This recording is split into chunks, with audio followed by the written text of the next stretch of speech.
Meron ako natutunan na way para makapag-reduce ng mga fraction na sobrang laki ng values without using calculator syempre, no?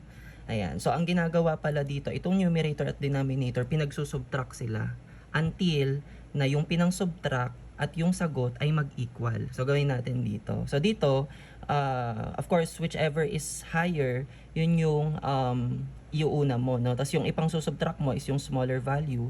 So, 666 minus 296, so 0. Tapos ito ay 5. 16 minus 9, yan ay 7. 5 minus 2, yan ay 3. So, 370. So, itong pinang subtract at yung naging sagot, hindi pa rin sila equal. So, pag subtractin mo sila ngayon, no? Whichever is higher, yun yung unahin mo. So, 370 minus 296. And then, ito ngayon ay 6, 10, 4. Ito ay 2, 16 minus 9, 74. So, 74 ngayon. So, again, ito at saka yung sagot, hindi pa rin sila equal. So, pag subtractin mo sila. So, whichever is higher, yun yung unahin mo. So, 296 minus 74. So, ito ngayon ay 2, 2 at saka 2. So, again, di pa rin equal to, tsaka ito. Sige, so pag subtractin pa din natin. So, yan ngayon ay 2, 2, 2 minus 74. So, yan ngayon ay 1, 2, 8. Tapos ito, 1, 4. Ayan, 148. So, hindi pa rin sila equal. So, pag subtractin mo, 148 yung malaki minus 74. So, makikita mo dito, 4, 74. So, equal na sila. So, ibig sabihin, itong 74 na to, yun yung pwedeng ipang divide sa dalawa na yan para ma-reduce sila. So, gawin natin.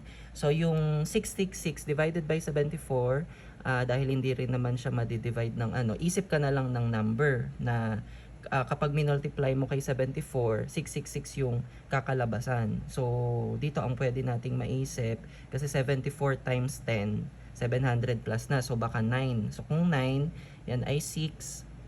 Tapos 3, 7 times 9, yan ngayon ay 63 plus 3, 66. O, yun na. So, ang ipang di-divide dun kay 666 ay 74 para siya ay maging, ano yun? 9. Okay?